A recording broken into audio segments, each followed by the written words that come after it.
Bueno, el proyecto que dio origen a la investigación, cuyo producto es este ensayo, tuvo por fin explorar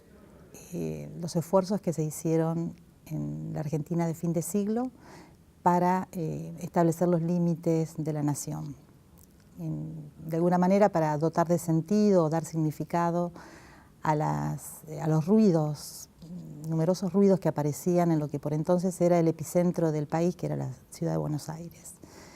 En otras palabras, esfuerzos para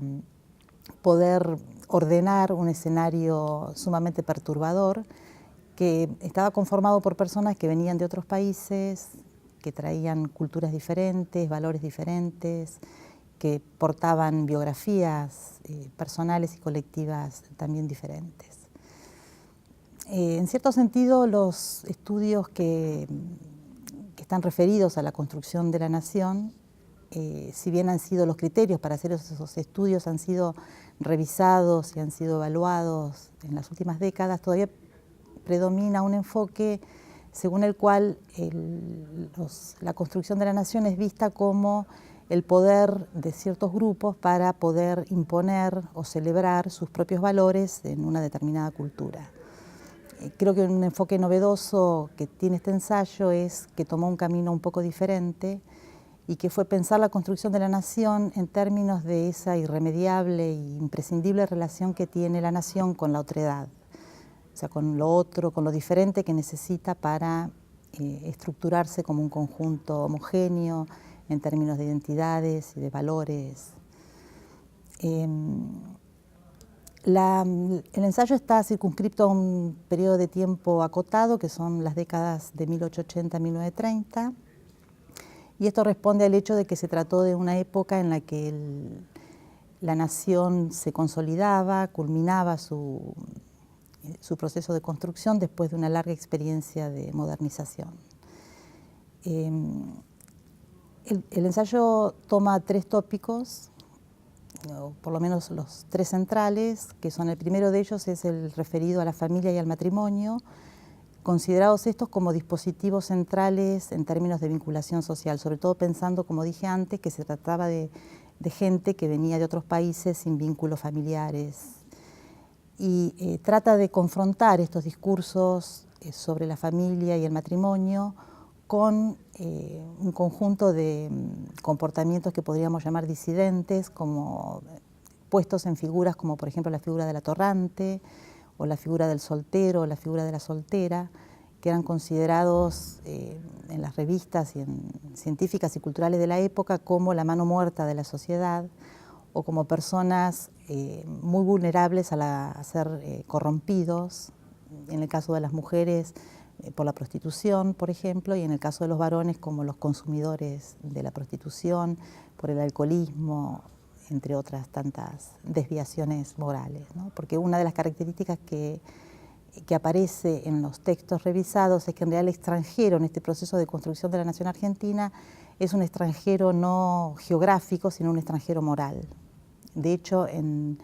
la primera Ley Nacional de Trabajo que la escribió Joaquín B. González en el año 1904, aparecen excluidos como sujetos de derecho al trabajo personas tales como las prostitutas, los mendigos, las personas vígamas, enfermos mentales y otras personas que tienen algún tipo de minusvalía entre una larga lista de sujetos excluidos del derecho al trabajo.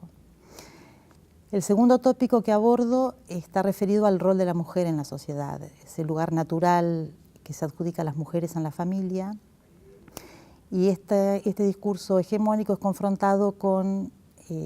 distintos tipos de luchas que ya las mujeres empezaban a tener en esa época. Para nombrarte algunas de ellas, por ejemplo, las luchas de las mujeres que ya estaban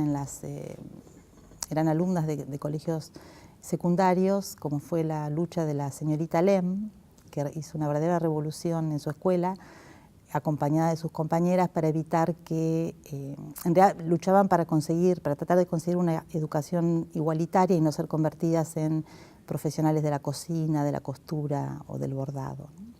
Y por supuesto el movimiento feminista,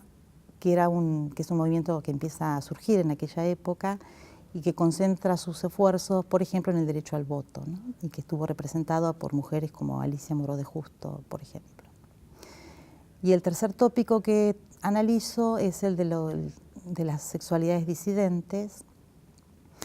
que aparece en las revistas científicas, sobre todo, pero también en revistas como Caras y Caretas o Fray Mocho, caracterizados como invertidos sexuales, personas amorales, que no tenían ningún tipo de cura o de recuperación, y lo único que era posible hacer con ellos era una especie de profilaxis social, debido a que precisamente eran considerados como sujetos con algún grado de psicosis, ¿no? Y aparece ahí también el tema de los amores entre mujeres, fundamentalmente de jóvenes o de niñas, que se permiten algún tipo de licencia amorosa a través de cartas que se escriben entre ellas, ¿no? Y que también está testimoniado, y que son cartas capturadas por pedagogos como, por ejemplo, Víctor Mercante, que escribe sobre estos temas y alerta a la sociedad acerca de una especie de epidemia de tribadismo que hay que tratar de cuidar para que no infecte al conjunto de la sociedad argentina. En todo caso, son personajes, en los tres tópicos analizados, aparecen estos personajes caracterizados como personajes anómalos, con conductas disipadas, comportamientos